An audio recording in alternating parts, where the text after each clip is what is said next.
অসাধারণ পরিবেশ, মনোমুগ্ধকর পরিবেশ। এখানে বিকেল হলেই দেখা যায় অনেক লোকজন এখানে আসে শুধু প্রাকৃতিক সৌন্দর্য উপভোগ করার জন্য। চারিদিকে দেখতে পাবেন মাঠ আর মাঠ, দুই পাশে অপূর্ব একটা জায়গা।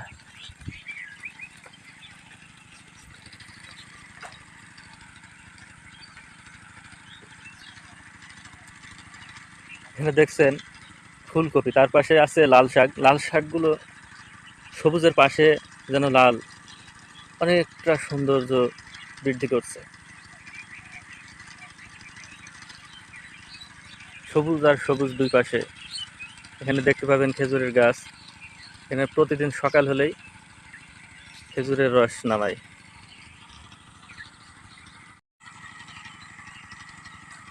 আমরা দেখবো এখন খেজুরের রস কিভাবে কালেকশন করে।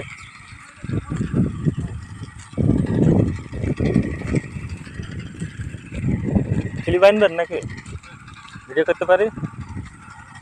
আমরা পারমিশন নিয়ে আপনাদের দেখাবো খেজুরের রস কিভাবে সংগ্রহ করি আমরা।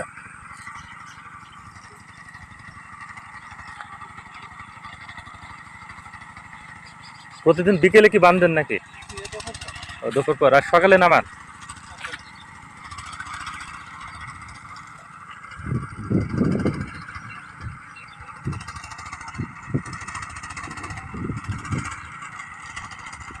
তো দর্শক, আপনাদের খেজুরের রস কিভাবে সংগ্রহ করি সেটা আজকে দেখাবো। বিকেল হলে, প্রতিদিন বিকেলে ঠিলি বেঁধে থুয়ে যায় এবং সকাল হলেই সেটা নামায়।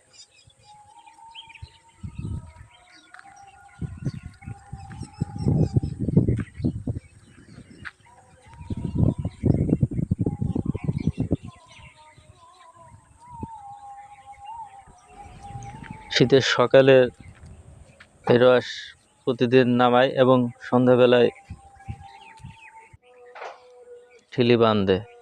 এই রস দিয়ে গুড় বানায় এবং কিছু ঠিলি রস হিসেবে বিক্রয়ও করে। এই যে পাখিতে রস খাচ্ছে। দর্শক, আপনারা কিন্তু রস থেকে একটু সতর্ক থাকবেন, কারণ হচ্ছে এই যে পাখিতে দেখেন কিভাবে রস খাচ্ছে। অনেক সময় শোনা যায় যে রসে অনেক রকম রোগ হয়, তো অবশ্যই আপনারা রস খাওয়ার আগে সেটা ফুটিয়ে খাবেন।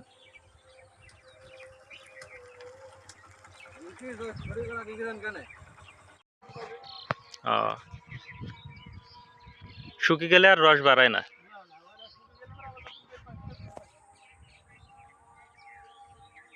এটা হালকা করে একটু চেঁচে নিল যাতে রসটা আবার ঠিক মতো বাড়ায়। 3 দিন পর পরে এটা চাচা লাগে।